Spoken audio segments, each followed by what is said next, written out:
Se liga só nesse comentário que o Eric Benini enviou. Essa é outra dúvida. O primeiro, do trecho eu já gravei. Inclusive foi um vídeo que ficou bem legal. Aproveita e também assista esse daqui, tá? Muitos smartwatches indicam um tempo de descanso após o exercício. Acredito eu que é baseado na frequência cardíaca do exercício. Mas sei que alguns, tipo o Garmin, conseguem cruzar os dados de frequência cardíaca de repouso, sono e treino para indicar o quanto você já descansou ou não. Dá para confiar e se basear nesses dados? Ou apenas nos dispositivos mais avançados? Ou nenhum deles é confiável nesse sentido? Que tema sensacional Eric enviou aqui. Então vamos nessa. Smartwatch, dá para confiar nos seus resultados? Aquela avaliação de qualidade de sono, aquela avaliação de gasto de caloria, ela de fato acontece na realidade? Se você tem interesse no tema, segue o vídeo. Fala galerinha, beleza? Danilo Pereira, médico de esporte, mais um vídeo aqui no canal. E se porventura você caiu de paraquedas aqui agora, se liga que toda terça, quarta, quinta e sexta, às 6h30 da noite tem vídeo novo sobre o mundo, sobre o universo da medicina esportiva. Como vocês puderam observar, os temas são escolhidos aqui por vocês. Vez ou outra eu trago um tema que eu julgo mais importante, mas eu acho que uma média de 80%, 85% dos vídeos do canal aqui são temas aqui que vocês jogam, que vocês colocam, que porventura tenham dúvidas. Então, já aproveita. Se você ainda não viu o seu tema, se você tem uma dúvida, poxa, eu pesquisei isso aqui no YouTube, não encontrei em nenhum canal, no canal do Danilo também não. Então vamos nessa, joga aqui nos comentários que em breve esse tema será conteúdo aqui no canal. Então, vamos lá, qual é a ideia desse tema de hoje? Smartwatch. O que é que ele mede? Quanto que ele mede? O quanto que dá para confiar nesse processo? Qual é a base desse sistema? Então, quando vocês colocam esses relógios de pulso, vocês veem que tem uma luzinha, um infravermelho ali na região do seu pulso. E aí ele está notando, ele está avaliando como que vai essa frequência cardíaca. Se vocês pegarem o dedo indicador e o dedo médio e colocar aqui no seu pulso, você vai sentir uma elevação. Isso tem uma correlação com frequência cardíaca. E aí a frequência cardíaca, ela tem uma correlação com o seu gasto de energia, o seu gasto de calorias.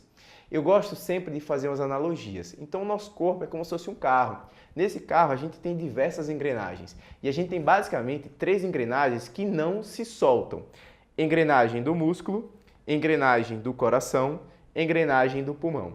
Então, tendencialmente, se você tem uma maior contração muscular, você está girando essa engrenagem mais rápido, o que é que, por consequência, isso também tem de efeito direto. Você gira mais a engrenagem do coração.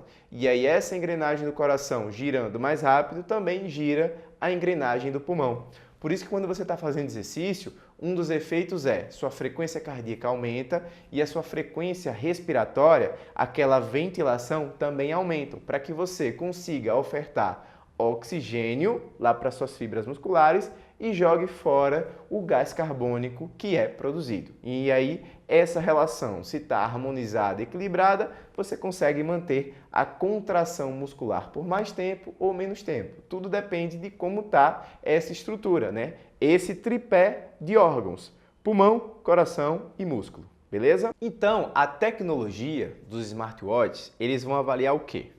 Quanto está a sua frequência cardíaca? De uma maneira muito direta e clara. Quanto maior a frequência cardíaca, maior o gasto de energia, maior o gasto de calorias. Só que essa aferição, ela está suscetível a diversos erros. Por quê? Estados de desidratação, você não teve uma boa noite de sono, quadros de ansiedade, a temperatura externa. Então, a depender da temperatura, umidade, altitude que você esteja, isso pode alterar a sua frequência cardíaca sem necessariamente ter um aumento significativo desse seu custo de energia. Existe uma correlação sim, mas nem sempre porque o seu coração está batendo mais rápido significa que você está gastando mais energia. Você pode estar simplesmente desidratado. E aí você precisa, na verdade, ofertar água e não necessariamente você está gastando mais energia. Esse aqui acaba sendo um dos pontos porque esses aplicativos têm erros de aferição. Outro ponto que vale a pena a gente reforçar: a localização. Então, a depender de onde você coloque, o seu relógio, você pode ter uma perda de acurácia. Quando você coloca aquelas cintas torácicas que existem, a gente consegue aumentar um pouco mais a acurácia, né, desses aparelhos. Mas as coisas elas ainda estão muito longe, de fato, de conseguirem ser individualizadas. Por quê? Você não é a mesma pessoa todos os dias. Um dos pontos que a gente tem com o exercício se chama treinabilidade. Quanto mais treinado, menos treinável é a pessoa. Quanto mais destreinada, mais treinável é essa pessoa. Que negócio é esse que você falou aqui, Danilo? Veja só, quando você tem uma performance, um status mais desenvolvido, né, de exercício físico, você já está na sua modalidade ali há 2, 3, 4 anos, um dos pontos que acontece é que a sua frequência cardíaca fica mais baixa. E aí, quando você faz o estresse, quando você coloca o esforço, a elevação da sua frequência cardíaca também fica menor, mas é porque você está conseguindo extrair melhor a energia, você está conseguindo absorver mais o oxigênio naquele momento. Você aumenta a vascularização dos seus músculos, você fica mais econômico, você fica de fato menos gastador e isso pode remeter aos erros de aferições daquele smartwatch. Vamos lá, para ficar mais claro aqui ainda. Eu sempre gosto de fazer umas analogias para ficar mais claro. Vamos pegar a corrida. Corrida que é uma coisa mais natural, dinâmica, sem muitas variações. Você tem um deslocamento unidirecional em uma velocidade constante. Então vamos imaginar que para você fazer uma passada, você deu uma passada, faz a outra e aí você começa a correr, beleza? Cada passada que você dá, você precisa gastar uma moeda. Você oferece uma moeda, dá uma passada. Faz outra moeda, dá outra passada. Quando você faz essas sessões de corrida de maneira regular, é como se fosse uma mochila. E nessa mochila você cria compartimentos que você melhora a organização dessas moedas. E aí, se essas moedas estão mais bem organizadas, você aumenta a capacidade de armazenamento. Mais moedas igual a mais passadas, igual a mais contração muscular. É por isso que você evolui, que você progride nesse processo. Um segundo ponto é que antes, quando você iniciou a corrida, para cada passada você gastava uma moeda. Agora, a cada 2, 3 passadas, você dá uma moeda. Então, você melhora tanto a sua capacidade de armazenamento, como reduz o seu gasto. E essa redução vai reduzir a sua frequência cardíaca e se essa frequência cardíaca não tem uma elevação tanto quanto era antes, o smartwatch ele vai interpretar que você está gastando menos energia. Só que não necessariamente isso está acontecendo. Por quê?